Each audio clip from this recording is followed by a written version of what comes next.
말씀 같이 보시겠습니다. 로마서 5장입니다. 로마서 5장 1절부터 11절까지 다 찾으시고 제가 봉독해 드리겠습니다. 로마서 5장 1절입니다. 그러므로 우리가 믿음으로 의롭다심을 받았으니 우리 주 예수 그리스도로 말미암아 하나님과 화평을 누리자. 또한 그로 말미암아 우리가 믿음으로 서 있는 이 은혜에 들어감을 얻었으며 하나님의 영광을 바라보고 즐거워하느니라. 다만 이뿐 아니라 우리가 환난 중에도 즐거워하나니 이는 환난은 인내를, 인내는 연단을, 연단은 소망을 이루는 줄 알미도다. 소망이 우리를 부끄럽게 하지 아니함은 우리에게 주신 성령으로 말미암아 하나님의 사랑이 우리 마음에 부음과 됨이니 우리가 아직 연약할 때 기업대로 그리스도께서 경건하지 않은 자를 위하여 죽으셨도다. 의인을 위하여 죽는 자가 쉽지 않고 선인을 위하여 용감히 죽는 자가 꼭 있거니와 우리가 아직 죄인 되었을 때 그리스도께서 우리를 위하여 죽으심으로 하나님께서 우리에게 대한 자기의 사랑을 확증하셨느니라. 그러면 이제 우리가 그의 피로 말미암아 의롭다 하심을 받았으니 더욱 그로 말미암아 진노하심에서 구원을 받을 것이니 곧 우리가 원수 되었을 때 그 아들의 죽으심으로 말미암아 하나님과 화목하게 되었은즉 화목하게 된 자로서는 더욱 그의 살아나심으로 말미암아 구원을 받을 것이니라. 그뿐 아니라 이제 우리로 화목하게 하신 우리 주 예수 그리스도로 말미암아 하나님 안에서 또한 즐거워하느니라. 아멘. 아멘. 저희가 지금 사순절 기간을 맞이하고 있습니다. 사순절 첫 번째 설교로 지난 주일에 은혜에 대해서 함께 나눴습니다. 은혜는 무엇입니까? 우리가 무할례시, 할례라는 것은 내 노력을 의미하는데 내가 노력을 하지 않은 그때에 우리가 아직 죄인이 되었을 때 그리스도께서 우리를 위해서 죽으심으로 우리가 구원을 받았습니다. 이 말은 우리가 노력할 수 없는 상황, 구원을 위해서, 죄를 해결하기 위해서 우리가 할 수 있는 것이 아무것도 없다는, 달리 말하면 죄는 우리의 노력으로 풀 수 없는 죄의 무서움, 죄의 엄중함을 먼저 깨달아야 됩니다. 사순절 기간 내내 죄가 처절하게 우리의 삶의 전동력을 짓밟는다는 것을 기억하시고 죄에 대해서 바르게 묵상할 수 있기를 원합니다.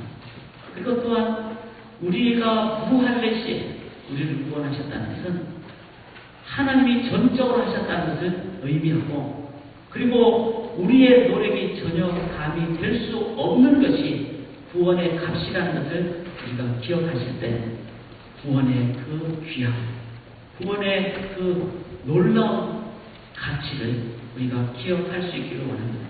그래서 우리는 서로 그렇게 생각하고 서로를 보면서 생각해야 됩니다. 내 옆에 계신 분이 나 자신이 전적인 하나님의 죽으심과 살아나심으로 구원받은 존재라면 그분은 하나님의 값어치가 있는 자들입니다. 나 자신을 보면서 평가절하 하지 마십시오. 그리고 하나님의 구원에 대해서 너무 값싸게 구원 주셨으니까 구원뿐만 아니라 건강도 주시고 복도 주시고 또 무병장수 특진 승진 도와주십시오라고 기도하지 마십시오. 하나님의 구원을 평가절하하는 것입니다. 상대 비교하지 마십시오. 같은 급에 놓지 마십시오. 우리는 구원받음으로 영원한 영생에 들어가는 하나님의 자녀입니다. 아멘. 그 하나님께서 우리를 끝까지 지켜주실 것이기 때문에 그 외에 다른 것을 덧붙이시는 그런 하나님의 구원의 값을 우리가 절하시키지 않기를 원합니다. 이 은혜를 기억하실 때 우리는 이 사순절 기간 동안에 하나님의 이 죄에 대한 엄중함, 또 우리의 값어치에 대한 가치의 귀함을 깨달으시면서 사순절을 지내실 때 우리는 참 귀하게 이 기간을 지나게 될 줄 믿습니다. 이런 은혜를 우리가 좀 더 깊게 묵상할 순간이 바로 이 사순절이죠. 은혜이기 때문에 감사하고 즐겁고 기쁜 것으로만 우리가 생각하지 않기를 원합니다. 왜냐하면 구원은 거기서 끝나는 것이 아니기 때문에 구원은 구원받는 순간으로 내가 하나님의 자녀가 된다는 그 어떤 나의 어떤 한 순간의 어떤 나의 아이덴티티로 끝나는 것이 아니라 구원해 주신 하나님이 이제 계속해서 우리를 이끌어 가시는, 성장시키시는 하나님의 인도하심까지가 구원의 모습입니다. 구원의 내용입니다. 여기 부분을 보십시다. 로마서 5장 1절을 보시면은 하반부에 하나님과 화평을 누리자. 또 2절에 보시면은 영광을 바라고 즐거워하느니라 이렇게 말했습니다. 근데 이 즐겁고 화평을 누가 누립니까? 5장 1절 상반부에 의롭다 하심을 받은 자. 의롭다. 우리가 세상에서 의로운 자다. 이거는 어떤 사람을 얘기합니까? 그 사람 옳은 사람이다. 이 사람은 또 착한 사람이다. 세상에서는 그렇게 얘기하죠. 뭐 나쁜 일 안 하고 법 잘 지키고 또 남에게 선행을 베풀고 이런 사람을 착한 사람이라고. 그걸 의로운 자라고 합니다. 그러나 예수 믿는 사람은 냉철해야 됩니다. 과연 정말 의로운 자일까요? 우리의 의가 과연 무한대일까요? 그렇지 않습니다. 조그만 생존 어떤 극한 상황이 되면은 줄을 잘 서다가도 아니면 양보를 하다가도 내가 극한 상황이 됐을 때는 사실은 쉽지 않게 나의 선행이 무너지는 경우가 많은 것이 인간의 한계입니다. 저는 자타가 공연하는 착한 사람이었지만 저의 한계는 결혼한 다음에 3년 정도 3년까지는 한 번도 화를 안 내고 한 번도 바가지를 아무리 우리 집에 100바가지가 있어도 저는 한 번도 대응을 하지 않은 정말로 착한 사람이었는데 제 한계는 3년이었어요. 3년 어느 날 저렇게 싸웠던 저의 한계 상황이 표현됐을 때는 저도 놀랐고 제 아내도 놀랄 만큼 사람이 과연 저런 수가 있구나 라는 것을 보게 되는 것이 우리의 한계입니다. 그러므로 사람의 의로움은 한계가 있습니다. 그래서 5장 1절에 뭐라고 합니까? 우리가 의로운 하심을 받은 것을 우리가 믿음으로 의로운 하심을 받았다. 믿음이 뭡니까? 나를 부정하는 것이죠. 하나님을 믿을 때 나를 철저하게 붙잡고 있으면 절대로 하나님 붙잡을 수가 없습니다. 내가 잡고 있는 것을 믿기 때문에. 그런데 나의 한계를 철저하게 깨닫는 것, 내가 죄인이라는 것을 철저하게 깨달을 때 나를 포기합니다. 나는 한계가 있습니다. 그리고 한계가 크게 달했을 때는 나는 철저하게 죄인으로 변합니다. 그것이 감추어졌을 사람이지 드러났을 때는 저 사람을 실망시키고 절망시키고 좌절시키는 나는 철저한 죄인이다라고 나를 부정하는 것. 이게 믿음의 출발이죠. 그리고 하나님 외에는 길이 없습니다. 그래서 무한 메시에 내가 아무것도 해가지 않은 그때 하나님만이 나를 위해서 십자가에 죽으심으로 그래서 그 하나님 내가 의지합니다. 나를 부정하고 하나님만을 전적으로 의지하는 것, 이것을 믿음이라고 합니다.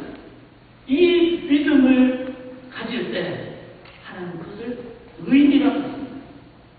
착한 일을 한다고 선행한다고 그런 한계가 있습니다.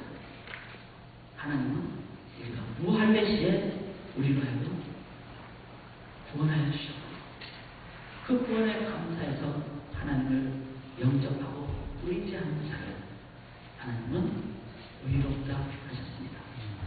이제 세례, 유아세례 대상 되시는 분들 잘 기억하십시오. 제가 세례 교육을 하면 많은 분들이 저는 아직도 부족해서 저는 죄를 많이 짓기 때문에 여러분 그렇게 깨닫는 그 순간이 그걸 진실하게 깨닫는 여러분이 그리고 나는 못합니다라고 하나님만 의지하겠습니다라고 하는 여러분들이 바로 세례받을 수 있는 자격이 되는 자들임을 기억하시기 바랍니다. 그리고 그렇게 세례받았을 때 그것이 출발이지 하나님이 포텐셜을 우리에게 심어주셨을 때 그 다음부터는 여러분들이 그것을 잘 실현되는 것을 보시면서 즐기면서 살아가는 것이 신앙생활입니다. 그것이 바로 우리가 갖게 되는 신앙의 성숙되는 과정입니다. 그 부분을 저희들이 5장부터 계속 나누게 되는데 많은 경우가 무할례 시에 은혜로 구원받았기 때문에 우리는 이제 화평을 누리고 또 즐거워하고 만약에 신앙인이 그런 차원에서만 머문다면은 어쩌면 신앙인들은 우리 어떤 그 일시적인 그 존재에 대한 기쁨을 나만 누리는 그런 사람들이 되기가 쉽습니다. 하나님의 그 은혜의 가치를 너무나 좀 값싸게 받아들이지 않는가, 또 너무나 그 가치를 잘못 이해하고 있지 않는가 싶습니다.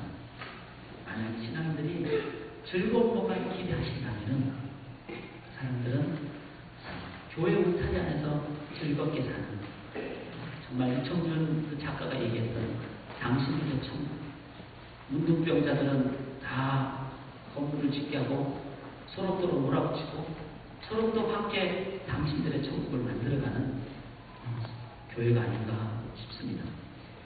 하나님은 우리가 신앙인으로 살면서 살아가는데 이제 하나님의 시에 하나님의 은혜로 구원받은 그 모습을 넘어서 더 하나님의 놀라운 길로 인도하시는 것, 그것이 바로 구원의 모습입니다. 그게 뭡니까? 여기 3절에 보시면 다만 이뿐 아니라, 이제 다른 영역도 얘기하는 것이죠. 다만 이뿐 아니라 우리가, 여기 우리는 예수 믿는 자를 가르치고 우리가 환난 중에 이렇게 됩니다. 환난. 삶의 환난이 있다는 것입니다. 이전부터 우리가 한 번 더 이 사순절 기간 동안에 구원이 도대체 뭔가 라는 것을 좀 정립을 할 수 있기를 원합니다. 우리 삶의 많은 경우가 예수 믿고 구원받으면 이제는 환난 끝, 축복 시작, 그다음에 고생 끝, 평생 무한 형통, 만사 형통, 만수무강 시작, 이렇게 생각하기가 쉽습니다. 그러나 신앙생활은 그렇지 않습니다. 왜 그렇죠?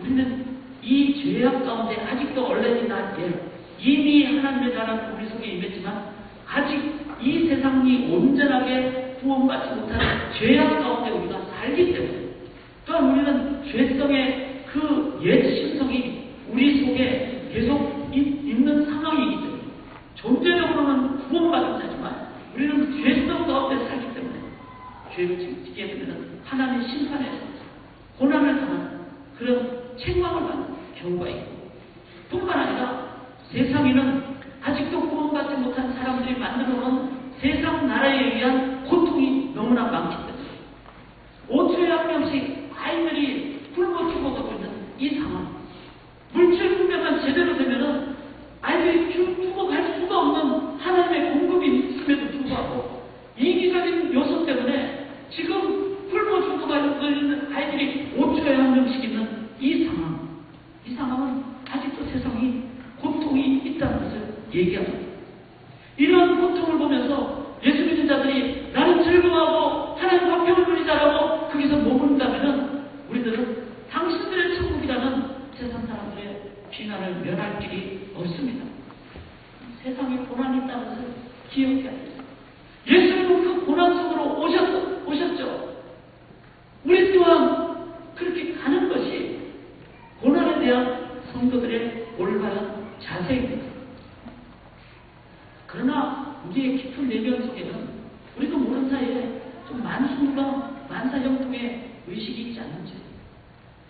제가 한국에서 한 25년 전에 한 교회, 그 중형교회 교육전사를 섬겼습니다.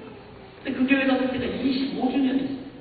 25주년 되기 전에 교회의 역사를 기록하는 25주년 책자를 만들자. 오더가 누구에게 떨어졌냐면 제 교육자 중에 한 명이 저한테 떨어졌어요. 그래서 제가 이제 집필위원장이 돼서 집필하더라고요. 그래서 저는 그때도 그랬지만 지금도 그렇고 이렇게 표현하면 교만이고, 그때는 좀 순수했고 지금은 좀 세상에 물든, 당시에는 소년병이었기 때문에 순수하게 좀 서툴었죠. 그래서 교회 역사를 다 조사했어요. 다 조사해서 보니까 제가 섬겼던 그 교회는 아주 보수 전통의 유명한 그 신학자에 의해서